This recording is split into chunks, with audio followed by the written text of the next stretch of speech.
चलिए मैं आपको वापस से समझाता हूँ trigger logic of laptop motherboard. ठीक है, जी सर। सबसे पहले LDO 3 वोल्ट सप्लाई का डिस्ट्रीब्यूशन होगा, जो कि 3 वोल्ट की सप्लाई आयो को बायोस के पिन नंबर 8 को लीड स्विच, हॉल स्विच या ऑन ऑफ स्विच, साथ के साथ ICH, PCH या SOC पे डिस्ट्रीब्यूट होगा LDO 3.3 सप्लाई। अब इसमें जो ही LDO 3.3 सप्लाई या एडाप्टर आप लगाते हैं तो पहला सिग्नल एडाप्टर ID का सिग्नल रिसीव होता है आयो को। क्या रिसीव होता है?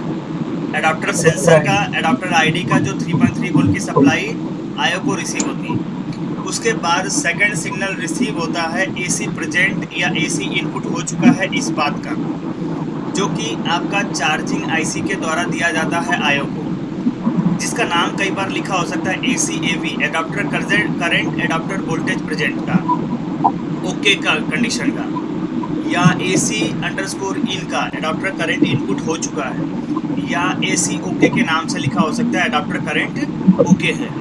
ये इंफॉर्मेशन आयो को मिलता है चार्जिंग IC के द्वारा। ठीक है, तीसरे नंबर पे हमने बोला कि सारे जगह पे डिस्ट्रीब्यूशन हो गया LDO 3 वोल्ट का सप्लाई। सुन रहे हैं आप लोग? हाँ जी भैया। हाँ जी सर, हाँ जी। तो जो ही 3.3 वोल्ट की सप्लाई बायोस को और आयो को रिसीव होगा, बायोस एंड आयो के बीच कम्युनिकेशन स्टार्ट हो जाएगा। आयो जो भी बायोस के अंदर डेटा इंफॉर्मेशन है, ट्रिगर लॉजिक के लिए जो रिक्वायरमेंट्स इन डेटा की जरूरत पड़ेगी, आयो उसको रीड कर लेगा। कहाँ से? बायोस के अंदर से। ठीक है, अगर बायोस करप्ट होगा तो यहीं पे काम समाप्त हो जाता है, आगे का काम बढ़ेगा नहीं, आगे प्रोसीड नहीं करेगा, यानी कि आपका लैपटॉप टोटली डेड होगा।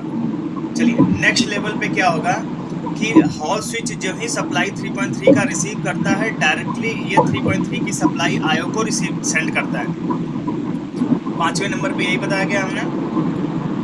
हाँ जी। ठीक है, जो ही आपका 3.3 सप्लाई रिसीव करेगा, यहाँ से यहाँ की तरफ तुरंत 3 वोल्ट की सप्लाई सेंड कर देगा, यानी कि लीड स्विच हैज या हॉल स्विच के नाम पे सिग्नल रिसीव होता है आयो को। पांचवें नंबर पे ये बताया।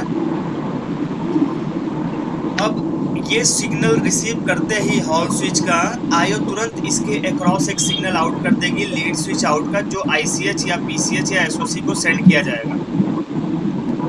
कोई भी मदरबोर्ड हो सकता है। पुराना बोर्ड होने पे ICH होगा, उससे नया लेटेस्ट I सीरीज का बोर्ड होगा तो PCH, और ऑनबोर्ड प्रोसेसर होगा तो SOC। पर ये सिस्टम यही काम करेगा। हॉल स्विच या लीड स्विच जो ही 3.3 सप्लाई रिसीव करेगा, तुरंत सेंड करेगा आयो को, आयो इसके अक्रॉस सिग्नल आउट करेगा PCH या SOC को। ठीक है, लीड स्विच आउट के नाम पे 6 नंबर की नंबरिंग ये की गई है। ठीक, हाँ जी।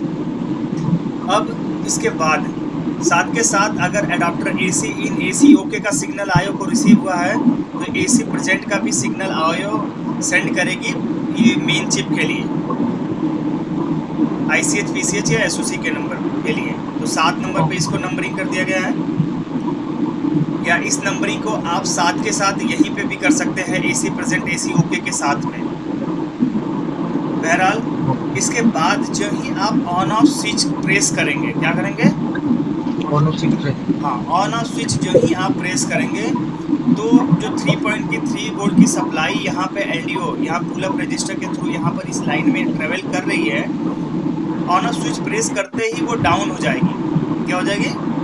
डाउन हो जाएगी। पहले 3.3 सप्लाई होता है, जो ही आप ऑन ऑफ स्विच प्रेस करते हैं तो वो 0 होगा, फिर आप रिलीज करेंगे तो फिर हाई हो जाएगा। इस तरह से हाई लो हाई का लॉजिक क्रिएट होता है, जो कि आयो रिसीव करती है या सेंस करती है।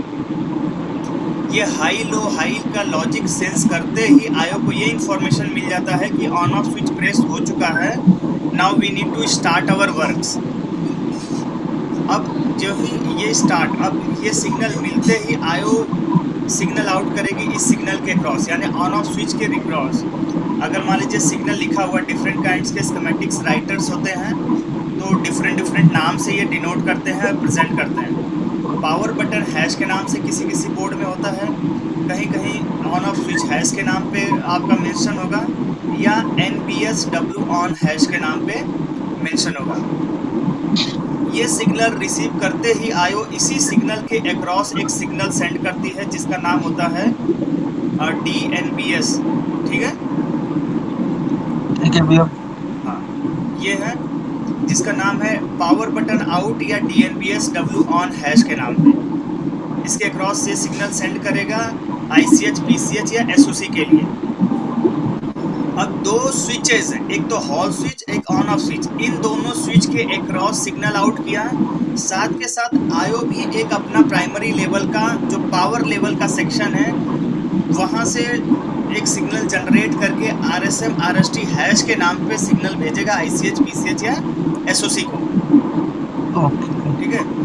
जब RSM रीसेट सिग्नल रिसीव करेगा ICH, PCH या SOC, उसके बाद ही ये काम अपना स्टार्ट करेगा, उसके बाद ही जवाब देगा। यानी कि 3 स्विच है, 3 signals, lead switch out, power button out और RSM रीसेट। 3 सिग्नल रिसीव करने के बाद ही आपका रिप्लाई आता है ICH, PCH या SOC के दौरान। तो जो सबसे पहले रिप्लाई आता है उसका नाम होता है SLP_S5। क्या नाम होता है? SLP_S5। हाँ, SLP_S5 हैश। ये सिग्नल रिसीव करते ही IO S5 स्टेट के सारे रेगुलेटर को इनेबल करता है। उसके बाद दोबारा सिग्नल रिसीव करता है SLP_S4 हैश। ये सिग्नल रिसीव करते ही IO sus लेवल या S4 स्टेट के सप्लाईज को इनेबल करता है और लास्ट में रिसीव करता है SLP_S3 हैश। तो इस सिग्नल को रिसीव करते ही IO रन लेवल या S3 स्टेट के सारे रेगुलेटर्स की पावर को इनेबल करता है, ठीक है।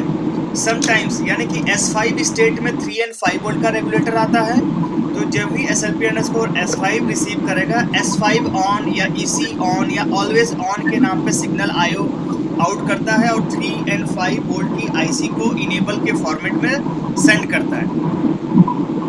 इसके बाद SLP_S4 का रिसीव करता है, तो ये सिग्नल कई बार आप कुछ मदरबोर्ड में आप देखेंगे डायरेक्ट IO और IO के साथ साथ RAM IC को भी सेंड किया जाता है इनेबल के रूप में।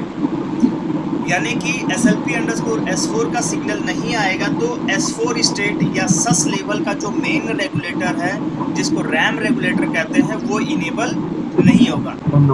कई बार ये डायरेक्ट जाएगा RAM IC को इनेबल करेगा या SLP_S4 IO को जाएगा, IO से सस ऑन के नाम पे सिग्नल जाएगा, RAM रेगुलेटर को इनेबल करेगा। ठीक भैया, समझ में आ रही है बात?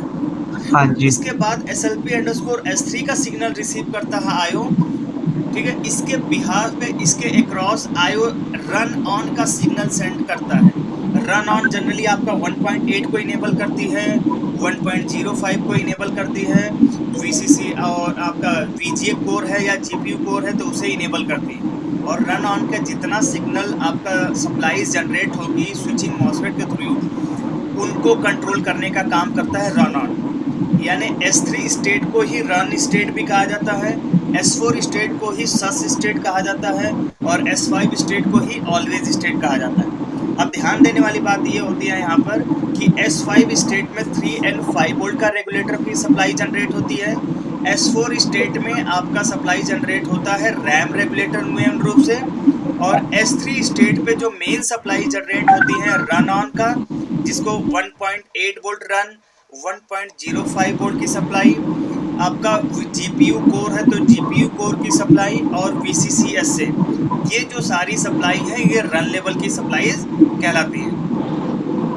जब अब ये सारे रेगुलेटर्स मदरबोर्ड पे जनरेट हो जाते हैं, सभी सप्लाइयाँ मतलब एक्टिवेट हो जाते हैं और सारे रेगुलेटर जब सप्लाइयाँ जनरेट करना शुरू कर देते हैं और इनके पावर गुड सिग्नल रिसीव होते हैं, ठीक है।